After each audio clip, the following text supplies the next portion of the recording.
Hey, this is Dr. Priyanka Venugopal, and you're listening to the Unstoppable Mom Brain podcast. Sleep is a productivity hack with Dr. Funke Afolabi-Brown. I'm so excited to bring you another guest expert on today's podcast. I hope that you've been enjoying the series that I have been doing for the past few weeks, where I'm bringing you guest experts in different areas that I know impact the type A professional working mom to make your life feel a little bit better, where you can start to exercise more power over the areas that you have. If there's one thing I know, it is that women, especially type A working moms, are not getting the rest and the sleep that we should be. And I've been thinking about this topic for quite a while because I myself, for so many years, and I mean, even to this day, will find myself sleep procrastinating. I know that sleep is important. I know that the quality of my day, the following day, is so much better. My decision making is better. I feel better. However, I find myself at night, once the kids are in bed, wanting to just have me time, scrolling Instagram or just chit-chatting or watching Netflix. And inevitably, what this has led to day after day, week after week, is not getting the sleep and rest that I know would impact my life.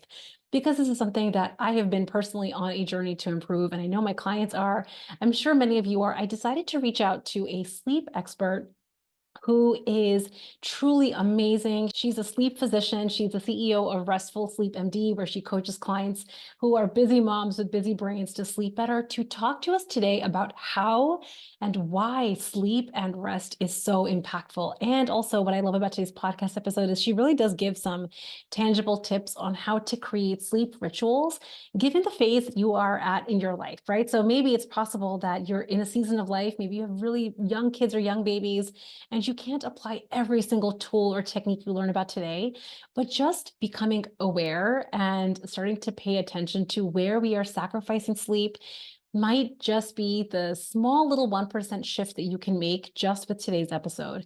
I hope you enjoyed today's episode. And if you do, make sure that you tag us over on Instagram. I am the Unstoppable Mom Brain, and she is Restful Sleep MD. And let us know what you're taking away from today's episode. Also, I wanted to let you know next week, I am celebrating the 2-year anniversary of the Unstoppable Mom Brain podcast with a really special episode.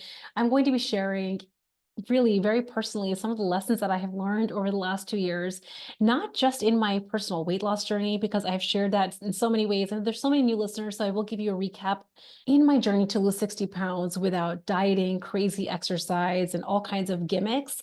But I'm also going to share with you some of the lessons that I have learned over the last few years, just in my own journey that I don't know that I have ever really shared on the podcast. So make sure you tune in next week when I'm celebrating the 2-year anniversary of this podcast. And I cannot wait for you to take a listen to it. Without further ado, let's get into my conversation with Dr. Afolabi-Brown.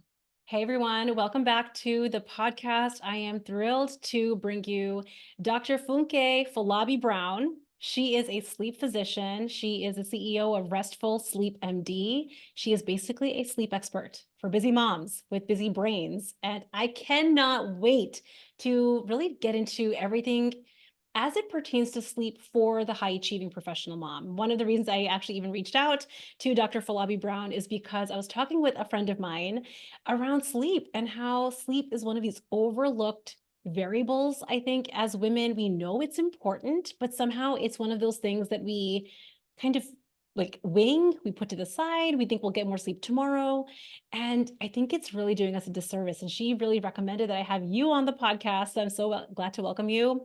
Tell us all about you and how did you become a sleep physician? Yeah, no, thank you so much for having me.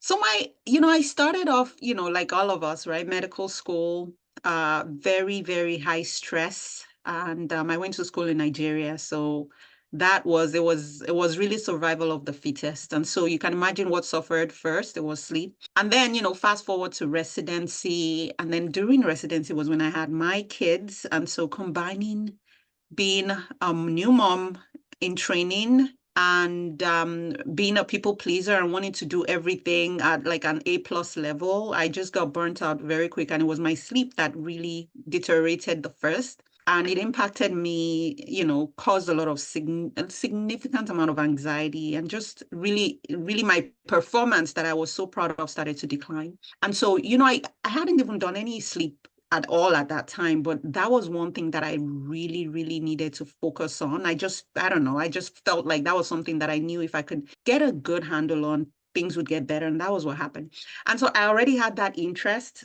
Fast forward, my residency was in pediatrics, and then I went ahead and did a fellowship in pediatric pulmonology. And initially, I went into to do sleep because I felt like it would complement my pulmonary fellowship training. Because as you can imagine, a child with asthma or a child with reflux or a child with any kind of respiratory issue is not going to sleep well. And guess who else is not going to sleep well? Their moms or their parents, right? And so I went in thinking, okay, well, let me just learn the science and sleep apnea and other medical sleep disruptors. And it just really opened my eyes to a whole different world, which is sleep health.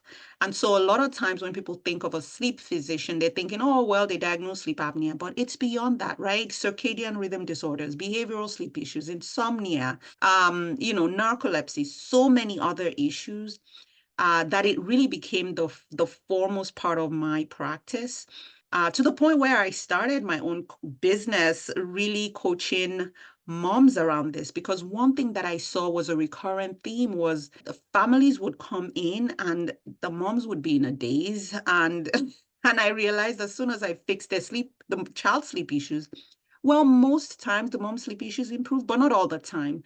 And so that really got me curious because I'm like, oh my gosh, this was me, right?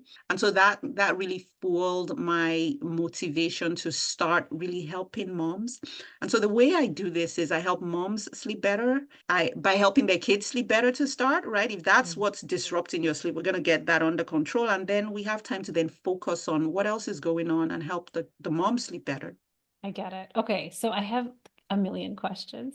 And thinking about my own journey. So I'm curious, what do you think? Just like right off the bat, what do you think about sleep training? Sleep training for the babies, sleep training for the little kiddos. Is it like a personal preference, moms you choose best, or do you have a recommendation as a physician? With the impact and the research we know on how when children have disrupted sleep, how it impacts the family's mental health, family's work productivity, quality of life. I think teaching your child to sleep independently is an important life skill. The approach, though, I would empower moms to decide. Like, you figure out what works for you. But if you are at a point where your child's sleep is disrupting their own ability to thrive and absolutely your ability to thrive, that there are options. And I think that's really what I lead with. Not everybody has to sleep train. If you're lucky enough, your child may just be this perfect sleeper that gets it and is Listen, empathic. who are these people with the lucky kids? My kids, both of them, were Yeah, challenging. So I don't know. I always just assume that everyone is, but that's not true. I yeah, think some kids just yeah. start to sleep on their own. Yeah, yeah. So there is a Mhm. personal piece to it. I just feel like it's a missing piece, like you started with. Like many times we're just like, well, we'll just wing it. This is our lot in life. We just got to deal with the sleepless nights. I think when you realize that there are options and it doesn't have to be, the notorious cry it out, it really empowers you to say, okay, I think there's some things I could do to help this child and definitely to help myself. Yes. Okay. I love that you're saying that because what's coming to my mind is how often I used to think some years ago that this is just how it has to be. This is the phase of life that, maybe the kids are not sleeping well, so I just have to live with it. Or for me, when I was at my heaviest, I guess this is just, my life is too busy to lose the weight I want. So this is just what it has to be. And what Mm, you're basically dropping here is that, wait a second, what if it was possible that you could actually improve your sleep hygiene and how your whole family mm, sleeps? What if that was actually possible now? You don't have to wait for the kids to get older or for life to get easier for you to improve that. absolutely. I love that. I love that reframe. Yeah. Exactly. Okay. So here's what I noticed, at least in my work, this was my own journey and what I see with a lot of my clients who are all professional working moms, high achievers. It's not always, at least in my mind, I didn't always used to think I want more sleep. I used to think I just want more me time. So after a Mm, busy day in the office or a labor and delivery call, or, just I feel like I spent a lot of my time doing things for everyone else or everything else, my kids, my partner, the hospital, that when I would get home, I just wanted time for me. And even though I knew sleep was probably really important, I would way rather just read a book or scroll my phone, get on Instagram, and just almost like mindlessly. And for me, it was also eat, snack, have a glass of wine. So, what do you say about that element of it, where we know that sleep is so important, but we're kind of procrastinating on sleep? to do these kinds of little lovely things that feel good in the moment. Yeah, no. So you just defined revenge bedtime procrastination. Like that's exactly what it is if you look at it in a book, right? So it's really sacrificing sleep for things that seem to be meaningful to us, right? Which is me Mhm. time. And I think really starts with the fact that we all do as busy women after a busy day of serving and pouring into everybody else's cup. We all deserve to have that time. But I think you have to be strategic about it because what you don't want is that little bowl of ice cream becoming a whole pint, that little glass of wine becoming you're right at the bottom of the bottle, that series or that show you wanted to watch on Netflix becoming like the end of the entire series, right? And it's Mhm. 1 a.m. and then you're now pissed off with yourself. And then you start the cycle over because now you are short on sleep. And then now you're starting the day with your cup or your gas tank half full, right? Mhm. So I think it's to step back and say, where is this coming from? Where is this? Why is it that I'm not able to create that time? Because honestly, if you're able to build pauses during the day, this is what I notice with a lot of the moms I'm working with too, is because we are running non-stop, we've not Mhm. had a moment to check in with ourselves to build in, okay, maybe it's just 5 minutes to breathe and just appreciate me. Maybe it's time, maybe it's a 15-minute walk around the block during lunch. Maybe it's just sitting outside to eat lunch. Like you can literally build those moments in such that at when it's evening, you're not so depleted and exhausted that you're now getting into these automatic behaviors, right? So Mhm. I think when you can kind of build that in, it limits the tendency to go to overshoot on your need for Mhm. those moments. And then the other thing I would pair it with is building a bedtime routine that you sincerely do enjoy. So that might include, watching a little bit of TV. That might include, spending a little bit of time on social media, but you're better regulated. There's no, like, you're not just all over the place because you've built in pauses during the day. And those pauses don't have to be long. And then if you now have a routine, you pair it with something that nourishes you differently in different ways, whether it's just lighting a nice candle or having a nice bath and listening to something, or, maybe if you want to watch TV or you want to Mhm. spend time on your phone, just being aware of that, aware of, okay, it's not going to be 2 hours, right? Mhm. I think that makes a huge, huge difference.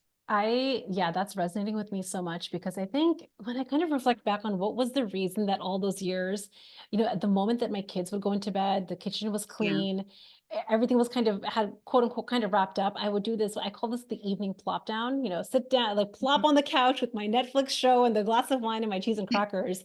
And I mean, I did this day after day. I mean, that's how I got to Mm, 200 pounds because I didn't do it mindfully. And what I'm hearing you yeah. say is, and I think this is very true, probably during the day, I was running so much from patient to Mm, patient, from task to task, that I mm, ended my day with like, let me get it while I can. This is my yes. time. There was almost like a graspy, urgent neediness. Like, let me get it while I can. And so, like a squirrel, I think of like a squirrel storing acorns. Like, let me just get it while I can. I do this like Yeah. motion with my clients all the time. Like, let's get it while I can. And what we're trying to do is we're trying to store pleasure, but what you're Mm, describing is how can we introduce mindfulness throughout the day in just a few minutes so that we don't end our day with that needing mm, graspiness in the me time. And the second thing I mm, heard you say, which I would love for you to get into a little bit more, is for us to have an evening ritual, a sleep ritual that we actually enjoy. It's mm. not like a homework assignment, like I have to get to bed by 10 o'clock, but it's like, let's just think about this. I call these rituals. Like, what would a ritual look like that feels so loving and nourishing? So how would you Mm, describe a nice ritual for someone that does identify mm, as an overachiever? Their mind is going a mile a minute, that they mm. can start to calm their minds down to prepare for sleep. Oh, I love that so much. And I think this is so important, right? If you think about what we do for our kids, right? We're doing this bath time and we're reading and we're singing and the noise machine is on and the blackout shades, and then we just crash, right? Like, Mm. and it is intense. Essentially, think of your bedtime ritual or your bedtime routine as a buffer zone that's going to take you and cue your brain and your body to say the day is done. We're transitioning now. And so what does that transition look like, right?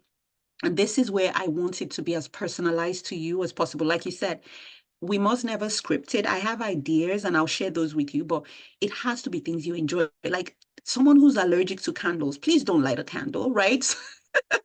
Or someone who just, they Mm, get hives if they turn on really a hot shower. Don't do that, right? So really find what deactivates you. And I really try to lump it into three things. So body, soul, and spirit. And so for your body, think about it. What nourishes your body? At times, it might be some stretching. Again, it might be a bath, a shower, with some Epsom salts or some, magnesium salt, something of that sort, right? It might be just taking a walk with the dog, mm, whatever that is. So essentially, you're nourishing your body. And then for the mind part, it might be a little midnight snack, right? I mhm, mean, within certain guidelines, right? You're not going to be binging. It might be maybe a handful of nuts, and then you go on and start your routine. Um, and I like that because you want to incorporate some kind of hygiene, especially if you've been sweaty all day or been with patients. So I like a mhm, bath as much as you can, or a shower. And then, with the mind, how do we nourish that? So that may look like reading a book, right? mm, Maybe a paper book, or doing some journaling, or listening to a podcast, mm, or just connecting in a meaningful way with your mind in that sense. And then, for the spirit, really, this is around what does gratitude look like? So I love that practice of gratitude before bed because you want to try to end your nights on a positive note, right? Or it could be prayer or meditation or something of that sort that really connects you with your spirit, right? So those three, then I'm now presenting that menu where you can then mm, pick one of the three, one or two from each category. I think the mm, key though is many times people feel overwhelmed by the routine. How long should it be? Keep it mm, short and sweet, or keep it as long as you want, whatever you need, especially for a lot of women who may be, like you said, hyperachievers. Your brain is just intensely going. You may need a little bit of a longer buffer zone. But if you're so busy that you don't even have time to do like a long winded routine, keep it short. Just find something, one or two elements of it to really enjoy. Yeah, I think that this is actually one thing I've seen. This is something that a few of my clients have even mentioned to me where they know the value of sleep and they have finally got their kids are old enough where they're sleeping through the night now and they want to prioritize sleep. But because their mind has been going so much, but they find themselves constantly thinking about tomorrow's Mhm. problems, trying to pre-solve tomorrow's problems. This is such a perfectionist tendency, or they're Mhm. ruminating about the decisions they made yesterday and maybe they made a mistake on something or it didn't go exactly right, so their mind is really flashing forward and flashing backwards, taking them out of just being present in the moment. And because they know that sleep is valuable, then they get a little stressed out, saying, oh, I know I'm supposed to sleep. So now they're piling on stress on top of just this low buzzing stress. Mhm. So what would you say to someone that knows that sleep is valuable? They might have even designed a ritual, but their mind is so active Mhm. and it's going so quickly that they're not able to get into a relaxed state to fall asleep. Yeah, yeah. And so that's really that brain or that state where we say you're tired but wired. It doesn't mean they're not exhausted. They're exhausted, Mhm, right? But then many times they may experience this like the light switch kind of turns on as soon as your head hits mhm, the pillow as you mhm, process past experiences and what's in the future, and you're really having a hard time being in the present.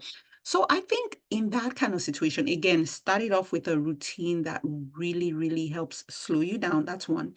And I would say before getting into bed, even if you feel so tired, just taking a moment to do one, a mind dump. So with journaling, again, it doesn't have to be scripted. You can literally do anything you want when it comes to journaling. It could be gratitude. It could be a mind dump, like whatever it is that you feel is on your mind that may clutter your mind space when you go to bed. Just preemptively put it down. It could be your grocery list or your to-do list for the next day. You could do that. Now, when you have specific situations, especially worries, this is what I usually would recommend. I usually recommend create two columns, right? So no, three. So one is whatever it is that you're thinking about as much as you can. Like, oh my gosh, I don't know. I don't know how to get this grant in that I'm trying to submit for tomorrow or whatever, next week, right? So you put that there, right? The second thing you're going to put is one single thing that you can do either the next day or the day after to address that issue. You know, maybe I'll reach out to a mentor or I'll go to the library. I don't know, whatever. I'll get a subscription to a new journal, right? So one step, that's all you need. And then in the third column, you can then decide which one of, you know, maybe you've written a list of 5 things. Which one of these things are completely out of my control? Like I cannot control this particular situation. And you just write right there, I choose to let go, right? And so there is something magical that happens when we take these thoughts that are buzzing in our brain from our beautiful brains and put it on paper. And you look back and you're like, oh, is that it? It does something so profound to us. And so what then you're telling your amygdala is chill, we got a plan. We're not gonna solve all the world's problems tonight. We're going to go to bed and we're going to address it tomorrow. And you can keep that piece of paper or journal right by your bedside as well, because you may not be able to, include all the thoughts. So as other thoughts pop up, or as you remember other things, you could just put it down, just scribble it down again. And so you're really reinforcing the fact that this is something that we're going to have to put off till the next day. So that's one big one that I think is very, very powerful. Another thing that I recommend too is, we do things like progressive muscle relaxation. I think that is so powerful too. Really, it's almost like you're willing yourself to get out of that yesterday, today, tomorrow, and kind of cycle you're running in your mind to be present in your body. So it could be progressive muscle relaxation where you're tensing and releasing, different muscle groups and just kind of working your way up. It could be, doing some breath work. So some breathing exercises, really just about helping you relax. It could be visual imagery where you are actually projecting and gently guiding yourself from just that spiral to a place that you actually enjoy. For me, it's any kind of body of water. So I could just go there real quick and just combine that with some breathing. So there are definitely strategies, but I would say if you feel like that buzzing is occurring before you hop into bed, just try and pause and see if you can address some of those things and then, take it from there.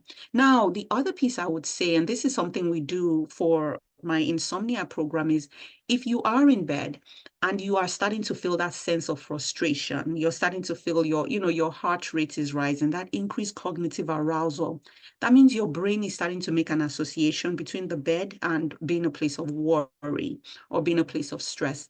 We usually will recommend just get out of bed, especially if you've been there for a while and you're like, man, when is sleep coming? Get out of bed and do something that you enjoy. Maybe go back to your book or sometimes maybe do a crossword puzzle, whatever it is, kind of deactivate you again. And then you could go back into bed once you start to feel sleepy. Mm. One of my favorite things that you said, and this is something that I talk to with my clients about as well, is controlling the controllables. But I love how what you talked about is like, what is not in my control that I keep ruminating over, that I keep thinking about or worrying about, actually writing down what is the uncontrollable and deciding I'm going to let this one go. And it doesn't mean that we don't care. Like the example that's coming to my mind is with my son. He's 8 years old. And I can't control what he's going to say and do, when he's going to say. I mean, listen, I thought many years ago when I had a kid, he would just do what I told him to do. There's a rude awakening that it turns out he doesn't do that. So the lesson I'm learning from what you're sharing is sometimes he's going to say things and do things that maybe I'm not loving, but I can let it go and not let him go. I love him so much, but let it go. Like let the worry go, let the frustration go, because it's really depriving me of what you're talking about, which is mindfully getting rest. And the other one that I really enjoyed was making the list of controllables. I think I know what I used to do a lot is worry, like, when am I going, a lot of open-ended decisions. When my decisions were open-ended and I hadn't made decisions on things, that's when my mind would probably overwork a lot, especially Mm, at night.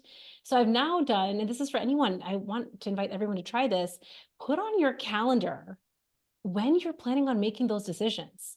And so in that moment when you feel worried, like, oh, I have to, sign the kids up for summer camp. Be like, oh, remember on Tuesday at 9 o'clock, that's when we're making that decision. And like really mm, closing the loop, I think it's like one way to be like, don't worry, we have a time and place that will make mm, that decision. We're okay right now, we're safe, we can kind of let the worry go, which mm, I just love. mm. So the next question I have is, when you think about the impact, especially for women, for professional working moms that are not getting enough sleep, number one, what are some signs and symptoms? And number two, what's the lasting impact for them to not prioritize their sleep and their rest in a meaningful way? Yeah. I think you can tell right away when you're not well rested. The quality of decisions you're making as a mom um, is impaired, and not just as a mom, everyone, because and then creativity and mood is something that goes down really, really fast. And they've also looked at things like response time. So you may be slower in terms of your thinking and all that. And so you can imagine how that would affect, leadership, your team dynamics. You can imagine how that might affect parenting and the kind of decisions we make, or, our abilities to be patient in terms of how we respond, as well as empathy. And they've actually looked at these systematically, where they've had two groups of people who were sleep deprived and not, and showed them pictures and really looked at, they found that those who were sleep deprived were more likely to judge people harsher based on the Mm, pictures they saw, which I thought was very powerful. So you'll see that. You also notice a change um, in your feeding patterns. And so more likely to have increased cravings for salty, sugary, crunchy stuff. I always mm, say you're going to maybe go to the fridge and not grab a carrot, maybe grab a carrot cake. mhm, And so things like that you'll see pretty much almost right away. And in terms of long term, the memory impairment does persist over time, and they've seen some connections to developing Alzheimer's. We also can see changes in, blood pressure. So people are more at risk for hypertension, at more risk for diabetes, type 2 mm, diabetes, and obesity. It really, you can imagine if you continue, like you said with your story, like you continue mm, to have those cravings without having the ability to self-regulate, because mm, decision making is impaired, how that can then result in obesity. You might also see increased susceptibility to infections and illnesses, so that you're more susceptible overall. Unfortunately, there are some studies that show that there's an increased risk of certain cancers. mm, And I think the mental health piece is huge, with a higher rate of anxiety, depression, and unfortunately suicidality in folks that are poorly slept compared to those who have slept well. I mean, that being said, there's a bi-directional relationship. So you're more likely to have poor sleep if you're very anxious. And if mhm, you're sleeping poorly, you're more likely to be anxious. So it's both ways. So I think those are some key ones we really usually try to draw people's attention to. Again, not to scare and to create added stress, but to come from a mhm. place of, okay, Yeah. this is really something that's worth paying attention to. Yeah. And for anyone listening to this podcast episode, the intention of this episode is to just bring awareness. Yeah. And, my goal with my audience and for my clients and anyone listening is how can we empower ourselves to live the life we want in however we define it. And especially for type A professional working moms who want to be, feeling focused and feeling like they have power in their day, in their work life for sure, definitely with their children, with their families. One of the things that I have known, especially because this has been me, I procrastinate on sleep all the time, is the decision making. The decision making capacity and like the threshold for irritability is so impacted with sleep. So I think for anyone that's ever said, oh, I don't have time to sleep more, I don't have time for more rest, all that's happening is you're just taking more time in your decisions, in how you do your work, in the projects you're doing, in every email you write, in every patient or client that you're working with. You just take more time there. So I always want to challenge this whole time paradigm, which is I don't have enough time. Or the other one I've heard, I'm curious what you think about this, I'll sleep when I'm dead. It's Mm, really kind of indoctrinated women, mm, especially, to yeah, overwork, overproduce, and it's made us kind of addicted to productivity, which of course now we have yeah, a hard time resting. yeah. No, I dislike that very much. I think, again, when we think about the more serious risks of poor sleep or insufficient sleep, it takes us there faster. We don't want Mhm, that. And when you talk about productivity, one of the things I say is sleep is actually one of the most powerful performance enhancing tool. So if you notice that you're trying something, you're trying to write, I don't know, like you said, an email, or you're writing a book and you just find yourself just not creative, like the juices are not flowing. First, you may just not be motivated. And then we wonder, okay, could it be related to sleep? And then the second part is maybe because you're so exhausted. And so what I would encourage is stop. You could take a nap depending on what time that is occurring and come back to it, or go to bed if it's late at night and come back to it. And they've done this, they've looked at this in research where they had people learning like a new instrument. I think they were playing the piano and they were trying to learn a new piece, and saw just how much faster compared to before sleep and after sleep, how much faster they picked up those pieces, mhm, and we're able to play the music much more fluently compared to before sleep. So mhm. use sleep as your productivity hack, actually. That is something that I would say for those folks that say things like that. I love that so much. I actually even teach my clients. I do a quarterly strategy workshop where I kind of really walk through a strategy for how my clients lose the weight they want to lose. And sleep is a success variable in the formula. And it's the one that we forget about. Sleep, like we always focus on what we're supposed to eat, what we're Mm, supposed to, we focus on what we're supposed to eat or not eat to lose the weight we want. We forget about these other success variables. And just like it's a mm, productivity hack, probably in the workplace and how you're making decisions, it's going to help all these other areas of your life, including, people are listening here because they want to lose the weight they want to lose. So I think that's such an important reminder that it's a productivity hack. It will be a productivity mm, tool to actually prioritize sleep, which I love. So mm. for the professional woman between the ages of 30 to 55, 60, what's the optimal amount of sleep that you recommend someone getting? Is there like a range? I hear such a variety of numbers. What would you say?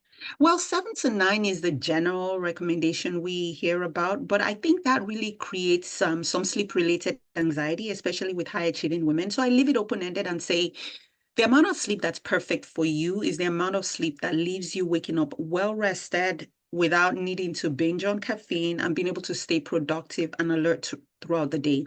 And so that will vary. Again, it might be anywhere from 7 to 9. It might be 7. It might be 6.5. It might be a little bit over 9. So there's such a wide range. And I think the important thing is listening to your body and being honest with yourself. And so I've seen women Mhm, say, nope, I have no clue what you're talking about. I only need 6 hours. And watch vacation rolling. And usually I do this mhm, fun, we call it a sort of like a sleep vacation where we say, okay, you know what? You don't have any, there's no one waking you up. There's no one, just go to bed when you're naturally sleepy and wake up when you naturally wake up. And almost at least 9 out of 10 times, they're like, oh, well, yeah, I actually needed, I don't know, 7.5 or 8 hours, you know? And so mhm. that's really something to reflect on. And so I think it's important to really listen to your body and just give your body what it needs. They're just a very few number of people that are genetically short sleepers. These are people that maybe they need just like 5.5 to 6 hours. Most people tend to be around that 7 to 9 Mhm. range. Do you find, this was one of the things that used to really get in my ways. I'm a big regimented person. Like I like for there to be schedules and rituals.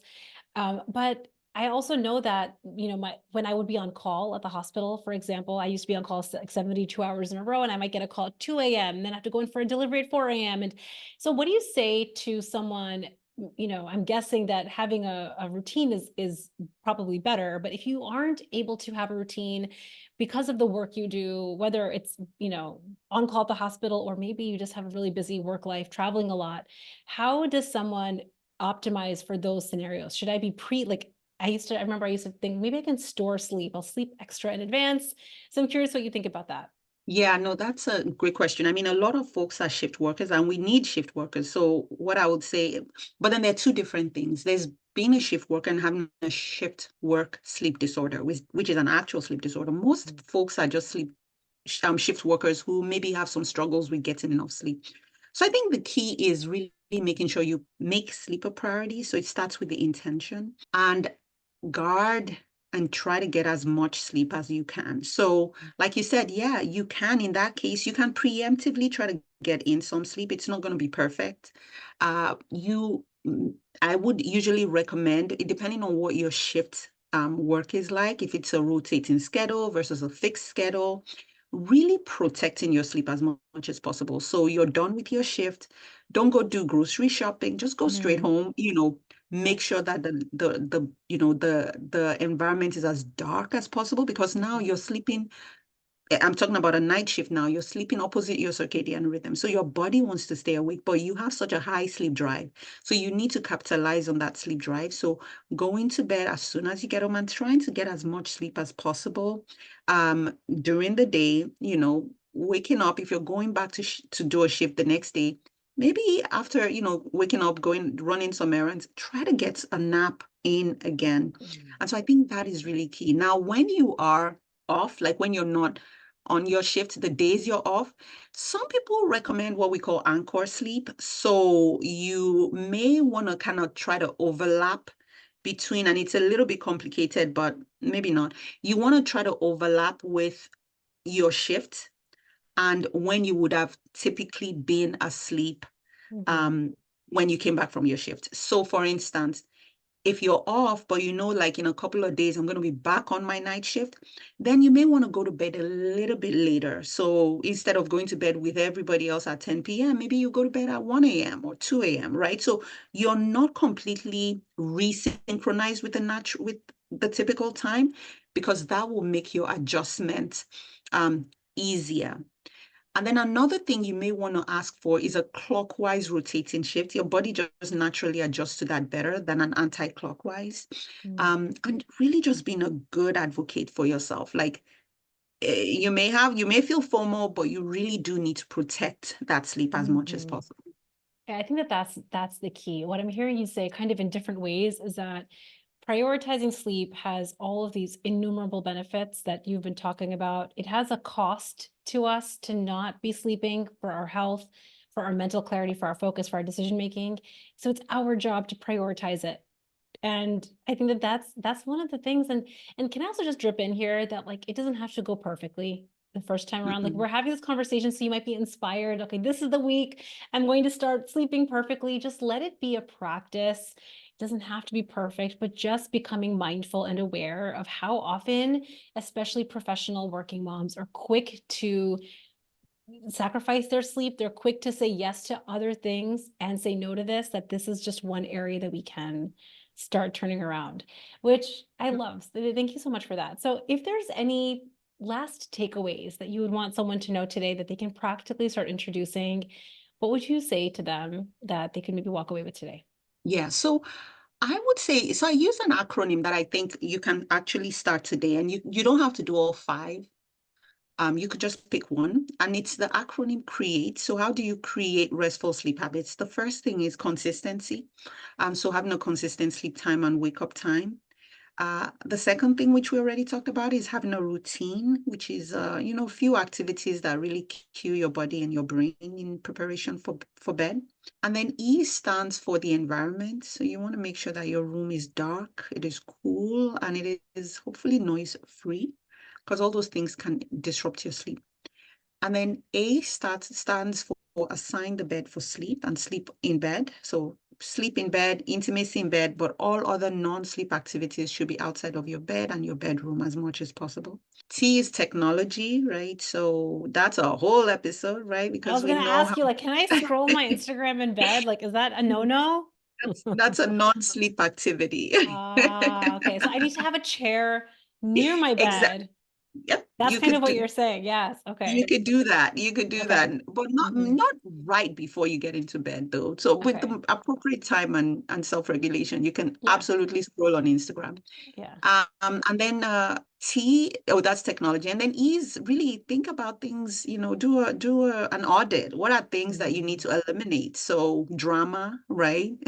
Stress as much as you can, caffeine, Mm-hmm. too close to bedtime, alcohol too close to bedtime, intense, super vigorous exercise, too close to bedtime. Exercise is perfect for sleep, but not too close to bedtime. So that I feel like really kind of takes you through very practically how to optimize your sleep. And again, don't feel overwhelmed. It sounds like a lot. Pick one. Maybe you'll say from now, I'm just going to have a regular sleep time and wake up time and just take it from there. Hmm.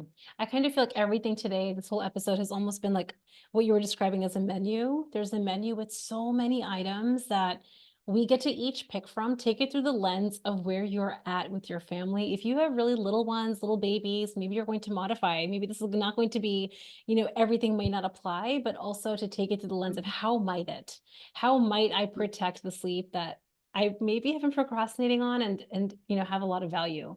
So thank you so much for coming on the podcast and having this conversation. It's been something that I'm always thinking about how to optimize for myself, but also to help other women realize how we just push it to the side and we don't do it as much Mm. as we should. So thank you so much. Tell everyone how they can find you and hear more about everything you have to share with us. Yeah, no, thank you so much for having me and for the work you do. This is so powerful.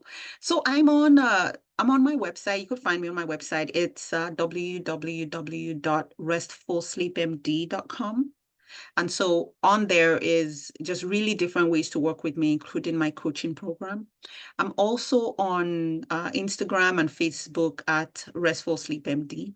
So that's also somewhere that you can find me. And there I drop quite a lot of information, just practical things to kind of get you started.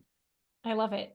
If you took away something from this episode and you're on Instagram or Facebook, tag both of us. I'm at the Unstoppable Mom Brain and the Restful MD. This is going to be so fun where we can kind of see what nuggets you took away from this episode. And we would love to know how you guys enjoyed today. Thank you so much for coming on the podcast. It has been Um, amazing. And my friends, I will see you all next week. Oh, I loved today's episode. I hope that you took away as many gems as me. I think that there were three big takeaways that I am taking away, and I'd love to know what your takeaways were from today's podcast episode. Send me an email at info@theunstoppablemombrain.com if you had some takeaways and you're not on Instagram, or of course, tag me at the Unstoppable Mom Brain. I'd love to know your takeaways.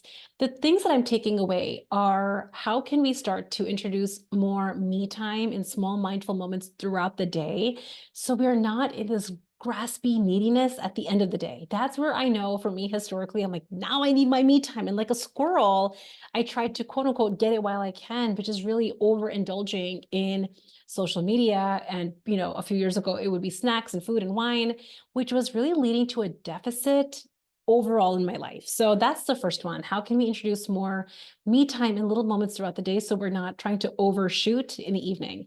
The second one that I really loved that she shared was to think about really a sleep ritual, almost like a menu, and to address those three areas, thinking about our body, our mind, and touching on spirituality. How can we touch on all three areas so that we are addressing and priming our brain to get that high quality rest? And then the third one, I really loved her three columns where she talked about what are the controllables and actually deciding, okay, I don't need to just make this decision right now. I'm going to, at this date, at this time, just make a decision on this. I don't have to think about it right now. And my favorite one, of course, was what are the uncontrollables? Deciding to let it go, let the uncontrollables go. What I've discovered really with doing new things like this, like introducing new habits and new rituals, is when we start practicing them and proving to ourselves, oh, this actually feels so much better. We start to actually rewire our brain with new habits, not because we have to, but because we start to experience the positive benefits. So I hope you all enjoyed today's episode. And if you did, definitely let us know. And make sure you come back next week to help me celebrate the 2-year anniversary of the Unstoppable Mom Brain podcast. I am so honored that you have been on the ride with me, and I cannot wait to see you then. Have an amazing day. Bye.